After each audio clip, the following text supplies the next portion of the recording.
दोस्तों, इतिहास में ऐसे कई पराक्रमी राजा हुए जिन्होंने मातृभूमि के लिए अपनी जान की बाजी लगा दी। उन्हीं में से एक भारत की धरती पर जन्मा एक ऐसा वीर जिसका नाम सुनकर बड़े-बड़े हुक्मरानों की सल्तनतें कांप उठती। एक ऐसा करारा योद्धा जिसकी सत्ता ने हिंदुस्तान से मुगल हुकूमत को हिला कर रख दिया। संपूर्ण हिंदुस्तान पर हिंदू हुकूमत जगाने वाले अटक से कटक तक धरती पर जिसके नाम का भगवा लहराता था, उस वीर का नाम था छत्रपति शिवाजी महाराज। तो आइए जानते हैं द डिमांडिंग बाबा के साथ छत्रपति शिवाजी महाराज की अनसुने सच्चे इतिहास। छत्रपति शिवाजी महाराज का जन्म 19 फरवरी सन 1630 ईस्वी को महाराष्ट्र के शिवनेरी किले में हुआ। यह वो वक्त था जब दिल्ली सहित भारत के लगभग आधे भाग पर मुगलों की कट्टर सुल्तान औरंगजेब की हुकूमत थी और दक्षिण भारत पर आदिल शाह और कुतुब शाह जैसे सुल्तानों ने कब्जा जमा रखा था। इस वक्त तक भारत में एक भी स्वतंत्र हिंदू राज्य नहीं बचा था। देश, धर्म, हिंदू और गायों के खतरे में देख मात्र 15 साल की उम्र में छत्रपति शिवाजी महाराज ने संपूर्ण भारत पर हिंदू हुकूमत जगाने की प्रतिज्ञा ली और इसी उद्देश्य से महाराज शिवाजी अपनी सेना बनाने निकल पड़े। पर 15 साल का बालक का साथ भला कौन देता, इसलिए उन्होंने अपने दोस्तों को अपने साथ लिया और बीजापुर के मुस्लिम सल्तनत पर धावा बोल दिया। मात्र 16 साल की उम्र में शिवाजी महाराज अपने दोस्तों के साथ मिलकर तोरण के किले का भी विजय कर लिया। इस किले से शिवाजी महाराज को बहुत बड़ा खजाना हाथ लगा। इस खजाने से महाराज ने अपनी एक सेना बनाई और इस सेना के बल पर शिवाजी महाराज ने अगले 2 वर्ष तक पुरंदर, कोंडाना, चाकन और राजगढ़ जैसे विशाल किलों पर अपनी हुकूमत कायम कर ली। धीरे धीरे महाराज ने अपनी हुकूमत का विस्तार किया और अपनी सेना के साथ कोंकण पर चढ़ाई की। मुगल इलाकों पर पहली बार कोई हिंदू राजा तलवार लेकर आया था। मराठा सेना ने मुस्लिम सूबेदार को मारकर कोंकण, कल्याण जैसे नगरों पर भगवा ध्वज तान दिया।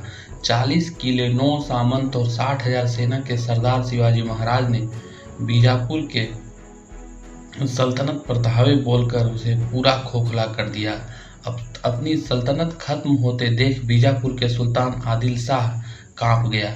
उसने अपने सेनापति अफजल खां को एक बड़ी सेना देकर शिवाजी महाराज के इलाके में भेजा। शिवाजी महाराज इसमें प्रतापगढ़ के किले में थे। ईस्वी सन 1659 को अफजल खान अपने विशाल लश्कर के साथ प्रतापगढ़ की ओर निकल पड़ा। हिंदू, गौ, स्त्री, बच्चे और ब्राह्मणों को कत्लेआम करते हुए उसका लश्कर मैदान में उतरा। हाथी सरी के अफजल खान के इरादे महाराज को धोखे से मारने की थे। इसी वजह से उसने महाराज के पास एक ऐसे संधि प्रस्ताव रखा। अगले दिन महाराज को अफजल खान से मुलाकात हुई। गले मिलने के बहाने लंबे चौड़े अफजल खान ने शिवाजी महाराज को दबोच लिया और उनकी पीठ में खंजर से वार किया, परंतु कपड़े के नीचे लोहे का कवच पहने शिवाजी ने अपना बाघ नख निकालकर अफजल खान को वहीं के वहीं चीर डाला। अफजल खान के मरते ही उसकी तमाम सेना हवा की तरह रफ्तार से भाग निकली, परंतु महाराज पर हमले से नाराज मराठे भागती हुई आदिल शाही सेना से भिड़ गए और गुस्से से लबरेज भगवी तलवारों ने 8,000 दुश्मनों को गाजर मूली की तरह काट डाला। अफजल खां द्वारा मंदिरों के ध्वंस का गुस्सा शिवाजी महाराज ने बीजापुर के सुल्तान पर उतारा। ईस्वी सन 1660 तक शिवाजी महाराज ने बीजापुर के 1/4 हिस्से पर कब्जा कर लिया। सल्तनत का किला ध्वस्त हो गई, जागीरें लूट गई और सल्तनती सेना लड़ लड़कर बर्बाद हो गई। दक्कन की सल्तनत को रक्त से नहलाकर महाराज ने अपनी सेना को कोल्हापुर की तरफ कूच करने का आदेश दिया। मराठे की गरजती हुई सेना दक्कन के खुले मैदान में उतरी और पन्हाला सहित एक एक करके दक्कन के 17 किले का विजय कर लिया। ईस्वी सन 1660 की रात आदिल शाह को उसके गुप्तचरों ने सूचना दी कि शिवाजी महाराज पन्हाला के किले में हैं और इस समय उनके पास मात्र 600 सैनिक हैं। मौके का फायदा उठाकर आदिल शाह ने सिद्दी जोहर को 1 लाख सेना के साथ पनहाला भेजा। मध्य रात्रि तक सिद्दी जोहर ने पनहाला के किले को घेर लिया। उसकी सेना किले के चारों तरफ फैल गई। ऐसी विकट स्थिति में महाराज ने चतुराई से काम लिया। उन्होंने कई दिनों तक दुश्मन सेना का अनाज खत्म होने का इंतजार किया। 13 जुलाई के रात थकी हुई दुश्मन सेना महाराज के पीछे निकल पड़ी।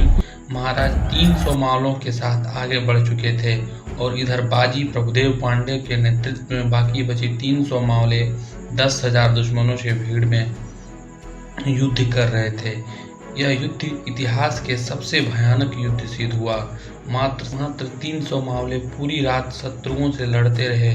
सुबह तक उन्होंने 5,000 से अधिक दुश्मनों को मार डाला। बीजापुर की सल्तनत को तबाह करने के बाद शिवाजी महाराज ने मुगल इलाकों पर चढ़ाई करना आरंभ किया। ईस्वी सन 1657 को महाराज ने अहमदनगर के मुगल थानों पर धावा बोला और एक एक करके इलाकों के सभी तमाम मुगल चौकियों को तबाह कर डाला। जजिया कर गो हत्या पर विराम लगाते हुए शिवाजी महाराज आगे बढ़ते गए और चुनार के मुगल ठिकानों पर चढ़ाई कर दी। परंतु यह बात औरंगजेब बर्दाश्त नहीं कर पाया। उसने शिवाजी महाराज को काबू में लाने के लिए अपने मामा शाइस्ता खान के नेतृत्व में 1,50,000 मुगल लश्कर को महाराष्ट्र की तरफ भेजा। जनवरी सन 1660 की रात शाइस्ता खान भरी लश्कर के साथ पुणे पहुंचा और पुणे नगर को अपने कब्जे में ले लिया। सुबह शाइस्ता खान पुणे के हिंदुओं, गायों और मंदिरों पर अपना गुस्सा उतारता और रात में पुणे के लाल महल में चला जाता। 3 महीने तक यही चलता रहा, पर 5 अप्रैल सन 1663 की आधी रात को शिवाजी महाराज ने शाइस्ता खान पर हमले का योजना बनाई और मात्र 400 सेना के साथ पुणे की ओर निकल पड़े। मराठे वेश बदलकर किले में प्रवेश कर गए। शाइस्ता खान की रूह कांप गई जब उसने मौत रूपी शिवाजी महाराज को अपने सामने देखा। घबराया हुआ शाइस्ता खान किले से नीचे कूद गया और वो भाग निकला, पर महाराज की तलवार ने उसकी 3 अंगुलियां काट डाली। अचानक हुए हमले से मुगल खेमे में भगदड़ मच गई।